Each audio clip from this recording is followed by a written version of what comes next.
Welcome to Reel It Back, the movie review show that brings you the latest in movie entertainment. And we are back today reviewing the sixth installment of the Mission Impossible series, Mission Impossible Fallout. Fallout! Tom Cruise is back. He won't sit down. He's jumping out of helicopters, scaling mountains, breaks his foot and keeps going. Tom Cruise, have a seat, but entertain us while you have a seat. Be a grandfather, do some other shit, but it looks so good. Mission Impossible Fallout is so much fun.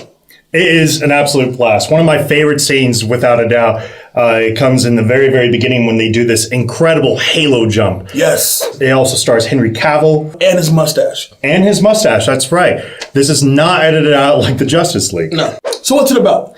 Ethan Hunt comes back with his entire crew. You have Simon Pegg, you have Ving, Rhames, Rebecca Ferguson, and they have to find not one, not two, but three nuclear cores. Plutoniums, that's right. Not uraniums, but plutoniums. It seems like with every Mission Impossible movie, it's a pretty to the point, a MacGuffin they're trying to get.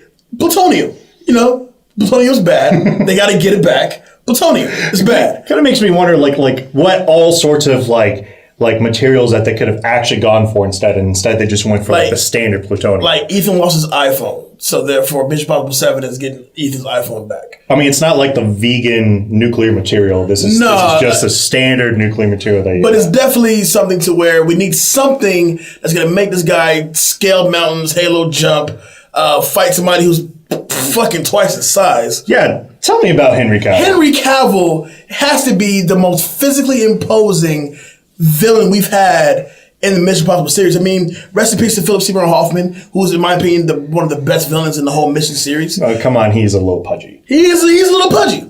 But Henry Cavill, when he's punching people, you feel it. Yes. You really feel it. And so one of my favorite scenes is definitely the bathroom scene when Ethan Hunt and Cavill, they're going after this one particular guy. Right. And in the trailers, it's making it seem like it's more than one guy they're fighting. It's one guy. And it's insane. Like not only were they even at their odds, but when you finally see Cavill just go gloves off and just starts rocking this guy with punches, I mean, the fight was over almost immediately. Oh, man. Gotta give a shout out to, of course, Queen Bassett. Angela Bassett joins the cast, does a phenomenal job. Alec Baldwin is back. And, of course, Simon Pegg, man. What's the Mission movie without Simon Pegg? Well, now he just brings such an interesting dynamic because it's like this nerd that's afraid, but he can handle his own a little bit. I really enjoyed that. Let me ask you, what did you like most about the movie?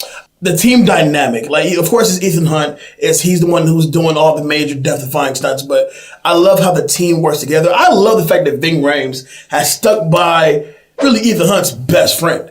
Exactly. Not only is the team feels so much like family, in that even when it comes to having to forfeit the mission or having to basically say we can't do this mission at the cost of one of the other's lives, we know the choice that they're actually going to make. That family dynamic is what really sets this apart from most other spy movies that we see out there. Yeah. Especially, and really, we have to emphasize on what Tom Cruise does in this movie. Cruise, even at his age now, refuses to back down. If he's not running constantly throughout the film. And that dude can run. He's on a motorcycle. He's a runner. He's on a motorcycle with no helmet on. He had to learn how to fly a helicopter for this movie, going through an incredibly dangerous canyon. He has hundreds of hours of jumping out of an airplane experience. What a life. It's thoroughly so impressive that you keep forgetting that Cruise really throws himself into this entire role. Very true, because this is the movie where he actually broke his ankle while doing a big scene, right. And they keep the actual breaking of the ankle in the movie, even though obviously in the movie he's still running and gunning. But when if you pay close attention to it, you do see the ankle actually breaking in that scene, which furthermore credits Cruise to how dedicated he is to. No other franchise, the Mission Impossible, he gives it his all. Absolutely. Because it's slightly long, you need the pacing to pick up just a little bit. Mm-hmm. Not saying that there's really any slowdown periods, but it's kind of like coming off of a high, really. You know, when you're feeling good and then you kind of have that down moment, and then that kind of lasts a little bit too long, like in between workout sets. That's exactly what that felt like, until it finally picks up back again in the second and third act. And one of the greatest strengths is see this movie in the biggest screen you can possibly see it, because that last act, that final fight scene is jaw dropping. You're sitting, I'm like this with Dave, like, see it on the biggest screen you possibly can. You will not regret it. Let's score this thing, man. I think when you take away that this is probably one of the most exciting action movies I'd seen in a long time, the amount of in-depth material that Tom Cruise has to prepare himself to get into this role, the fact that you're adding in Superman, and it's now proven that Tom Cruise can beat Superman. Think about that for a second. I give this movie a 9.5 out of 10. Going high. Going high. I like that. I'm going to go ahead and echo your same statements. Let me go ahead and knock out Superman real quick. Cavill, go back to the dislikes thing. I wanted Cavill to have a bit more